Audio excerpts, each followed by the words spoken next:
Guys, today we are up with another problem. The name is generate parentheses and it's a medium level difficulty problem. It was asked by Amazon in the coding interview. So what the problem states: given n pair of parentheses, write a function to generate all combinations of well-formed parentheses.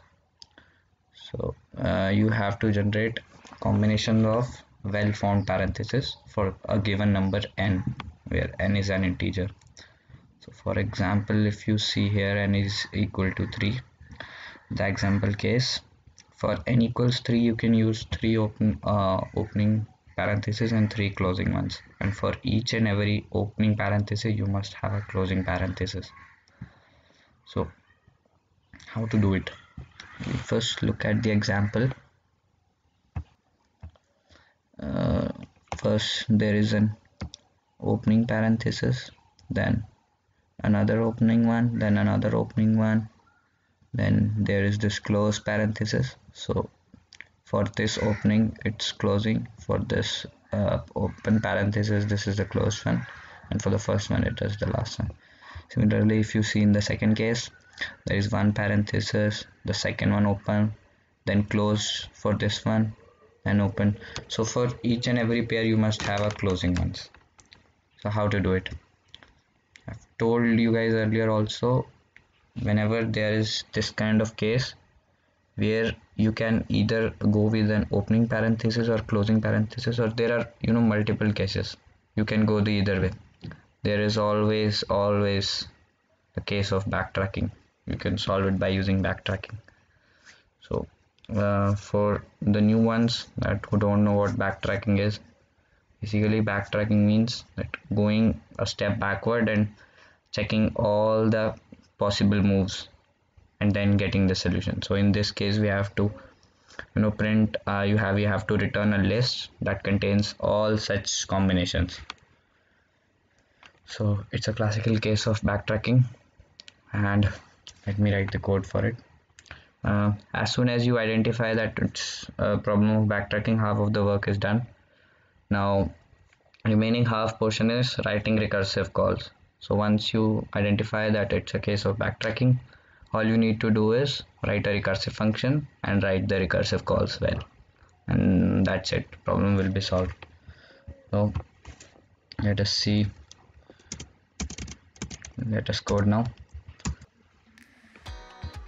So first of all, I'll define a list that we have to return. So list of string, I'll call it answer, new array list, and after that I'll be calling that function that we'll write, that will be a recursive function, and with backtrack, and what I'll pass is the array list, an empty string, okay, that we'll be adding in list, and we'll return that list. A starting point, that is 0, a open and a close point, and the integer, and I will return. So this generate parenthesis will be this much only, this function. Now I'll write the recursive function, backtrack, what it will contain. It will contain an array list,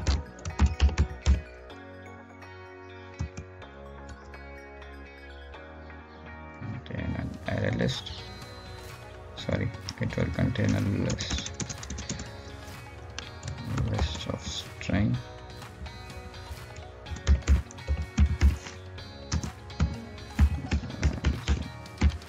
and then a string that I'll call current,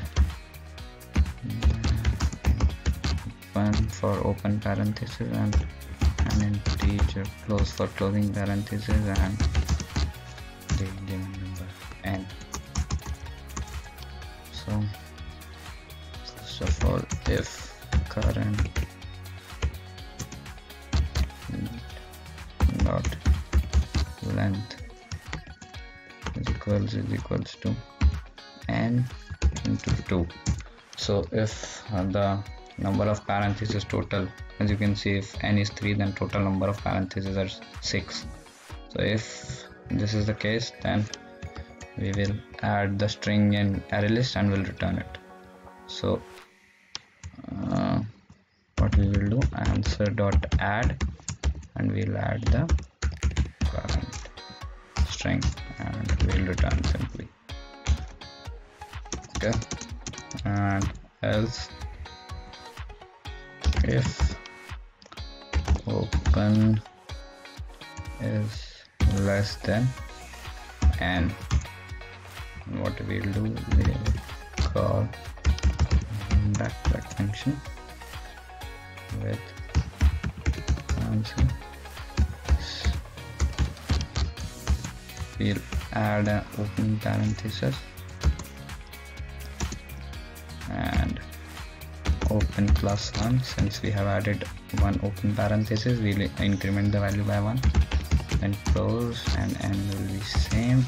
Similarly, we have to write one call for closing parenthesis. So if close is less than open, if close is less than open, then we'll write a similar call. Change here will be, we'll add a closing parenthesis in current and then open. As we have added a closing parenthesis, so we'll increment the value of close by 1, and that's it.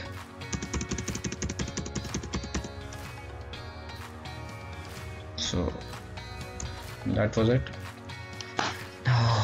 We have defined a list here. We have called the function backtrack, then we have returned the list, and this is the backtrack. These are two recursive calls, one for adding the open parentheses, one for adding the closed ones, and if the total length is twice of the given int n, then we have simply added the string in the list and we have returned it. This looks quite okay. We'll run it. So we'll run it.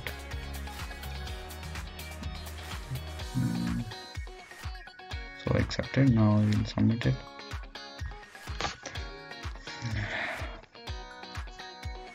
There it is, success. So that was it, and it was the case of backtracking. See you in the next video.